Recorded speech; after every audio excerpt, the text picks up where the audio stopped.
Welcome back to the Pig Trail Show. We just finished up with our Arkansas football recruiting report, and this is a big week for Arkansas basketball. And for that, it's time for our Hog Hoops Report. We welcome in our Hogville insider, Kevin McPherson. Kevin, last week you said you would eat your words on this segment today if Nick Smith Jr. did not commit to the Hogs. You said you were feeling that's the way he was going. That's what he picked. Nick Smith Jr., a 5-star, number 6 overall prospect, headed to Arkansas. What does this mean for that program? Well, let's look at it from different vantage points. It's the highest rated in-state recruit to commit to Arkansas since Corliss Williamson. Everybody knows who that is. Arguably the greatest of all time Razorback on the hardwood. Committed and signed 29 years ago, nearly 3 decades.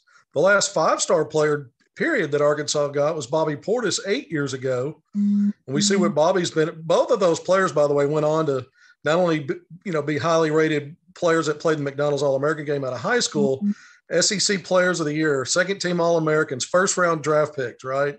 And had good NBA careers. So when you're a 5-star and you come to Arkansas, there is a proven track record. The problem is you had a lot of time in between.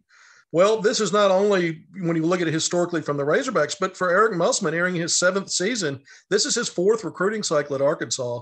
But entering his 7th season, this is the highest rated player he's ever gotten a commitment from. He did have a McDonald's All-American, a 5-star at Nevada, who didn't play very much his freshman season before Musselman took the job at Arkansas. So Nick Smith Jr. in a lot of ways checked some big-time boxes in terms of rankings and what it looks like on paper. As a player, this is what it means for the program, Nick. This guy is an electric, to me, one of the best scorers, if not the best scorer in all of the country, regardless of classification on the high school level. He showed that in the Nike EYBL, the prestigious Peach Jam Championship game, scoring more than half his team's points, 31 points. And when you watch Nick Smith Jr. as an alpha scorer, he's talented in so many ways, creating shots. He has counter moves. He can score from 3 in the mid-range. He's got a nice array of little floaters, pull-up shots, misdirection plays where he fakes one way and turns and shoots of the other, and then he can finish above the rim. But the hidden value to me here, and it's really not hidden to me, but not as many people talk about it, he is a willing facilitator. You can run him at the 1, and he can set up offense for others. He sees the floor well. He's not a guy that's going to be selfish with the ball, even though he puts up numbers. He also plays within a team framework. So this is a big get for Arkansas, not only in perception with national rankings, but what the real value is he brings to the court. And look, he's the 4th commitment in this 2022 class, this 6'5" combo guard who'll play his senior season at North Little Rock, Nick Smith Jr. But when you look at Joseph Pinion, who came off the board in the fall with a commitment to Arkansas, Barry Dunning Jr. and Darian Ford in July, all 3 of those young men are also ranked in ESPN's top 100. So Arkansas's recruiting class right now is trending top 5 in the country when you add Nick Smith Jr. And there's some other 5-star possibilities on the board. We're going to talk about that in a second. But when you look at the success on the court last year for the Hogs and now this recruiting success, and you had the 2020 class, by the way, which was top 5 in the country, helped Arkansas get to an Elite 8 last year and a national top 10. And then you had the first one and done in Moses Moody. So no matter how you want to angle this Nick Smith being the next piece, the next prize after Moses Moody, but he's the first 5-star prize for Eric Musselman in this program in quite some time. A huge get for Eric Musselman and the Hogs. Nick Smith Jr., the number 6 rated prospect overall in the country by ESPN. Number 7 is Jordan Walsh in that same rankings list. Now, we talked about him a few months ago, and you said, the Hogs might be losing him a little bit, but now the tide's kind of turning for Jordan Walsh. Well, Jordan Walsh has been a guy that I've thought for a while. Actually, I've been on record saying that Arkansas thought was the leader. I've been saying that for weeks. Now, Texas has made a push. He took an official visit to Texas a couple of weeks ago. I think Chris Beard and the Longhorns have improved their standing with him, but I still think Arkansas is in the lead. Now, he's due to make it a commitment announcement here in October, Nick. This is going to wrap up pretty quickly. Now, he's talked about taking more visits, possibly USC and Kansas. He's already been to places like TCU. We talked about Texas. He's been there, Memphis, USC on an unofficial visit, Oklahoma, so at Arizona State. So he's got some, like I said, we don't know if he's going to follow through on, plans to go to USC again, or if it's going to be Kansas. but we do know that he plans to commit this month. He's been on the record a couple of times stating that. I still think it's Arkansas in the lead. So if he's going to commit this month, unless something happens between now and when he commits to change that, I think he's going to end up at Arkansas Razorback. Again, things can change. They do very rapidly in recruiting.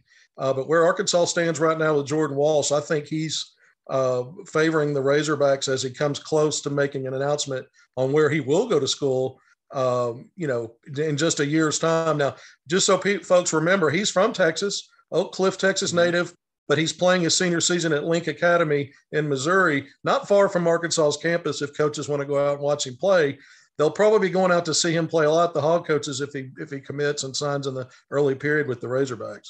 That would be incredible. Number 6 and 7 of the class of 22 coming to Arkansas really shows you right now the power in recruiting that Eric Musselman and his staff have, all that NBA experience that they've loaded onto that coaching staff might be paying off. All right. Practice, though, Kevin, they've amped it up the last few weeks, and where are we at with Arkansas's practice with the players they have here? Well, they had a portion of practice when it got into full-scale preseason practice, 6 weeks lead up to the regular start of the regular season on November 9th at home against Mercer. That started on Tuesday. So they go in from 4 hours a week to probably 12 hours a week on court out of a total of 20 where they can do strength conditioning and some other stuff. But I would say that when you look at what I got to see in that small window along with other media the other day, what stood out to me, you hear recruits talk about it all the time, but when you see it in person, it's just different, is how busy and how brisk practice is. There is no wasted time. They move from one drill to portions of live scrimmaging to portions of, stopping where Musselman does do some instruction and teaching, but that's the only time they stop. And all players are engaged at all times. So there's not a lot of guys on the sideline watching other guys. Everybody's getting opportunities to get shots up, to go through the drills, to get touches. And I think that's a big deal. Again, recruits talk about this. Because of COVID last year, we didn't have a media opportunity to go watch practice. It'd been the year before that, which was beginning of year one. So after a 2-year gap between going to practices, it's really impressive to watch because it does have I've had described to me as what an NBA feel at practices are, how NBA practices are run. It's no surprise with Musselman's background and some of his staffers that they would do things this way, but I think it also feeds into the high level of preparation for each season, and we've seen the results there, Nick. Everything trending in the right direction for Arkansas. You have 2 recruits, the 2 of the best in the country, could have prolific NBA careers. And there's some Hogs out there that are beginning their journeys as NBA preseason heats up. What can you tell us about those pro Hogs? Well, it's funny because all the attention on Arkansas basketball, especially how the team finished last year and how the recruiting has been, whether it's transfer portal or some of these high school players now. But really, if you look outside of where the program is itself in Fayetteville and former Hogs, what they're doing in the NBA, it's kind of been a heightened national branding there too, because Bobby Portis, as everybody knows, just won an NBA title. He's back with the Bucks. He opted out of his the second year player option, and then quickly re-signed another 2-year deal with another player option after this season. But he's back with the Bucks. They're having a scrimmage today. They'll have their first preseason game on Tuesday. You've got Moses Moody, the program's first one and done. We talked about him a bit earlier. Went in the draft lottery at number 14 at Golden State, a proud Warriors organization that's won 3 titles in the last 7 years, but because of injuries, missed playoffs the last 2 years. Well, Moses Moody might have some opportunities for playing time. Klay Thompson, the all-star guard, may not be back after a 2-year hiatus until sometime in December. You've got Andrew Wiggins, a wing. There's some questions about his vaccine status, and the NBA, there's certain states where if you're not vaccinated, you can't play. So, California is one of those. So Golden State will play, 41 of 82 games are at home. New York's the other state. So Moses Moody, if Andrew Wiggins isn't playing until Klay Thompson returns, may get some real opportunities to get work into the rotation at Golden State. And then you look at it, Daniel Gafford, I think could be in line for a breakout season after he was traded in his second NBA season from the team that drafted him, Chicago Bulls, to the Washington Wizards, really helped the Wizards go on a big run at the end of the year to work themselves into the back end of that 7-8 seed to get into the NBA playoffs. They lost in 5 games in the first round to the 76ers, the number one seed. But Gafford really put up good numbers when he was in the 23 or so regular season games with Washington. Those numbers went up to nearly 12 points, 6 rebounds, 2 blocks, and shooting over 84% from the field in the playoffs. I think Daniel Gafford, of all the Pro Hogs, might be the one that could have a breakout season in Washington. There are some changes. New head coach Wes Unseld Jr. replaces Scotty Brooks.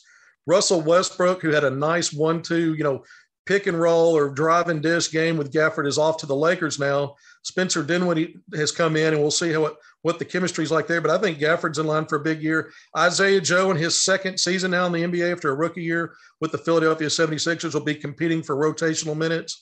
And then, of course, Patrick Beverley's been traded a couple of times. And the other thing, since the last season, helping the Clippers get to the Western Conference Finals for the first time in their history of that organization.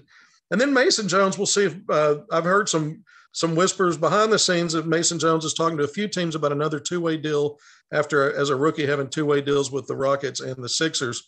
So a lot of eyes on Arkansas Razorbacks that are Pro Hogs now. And a lot of news for basketball. I told you it was going to be a jam-packed segment for our Hog Hoops recruiting. We got practice. Pro Hogs are going to be heating up. Our Kevin McPherson always keeping us in the loop. Kevin, thank you so much for joining us today. More Pig Trail Show coming up after the break.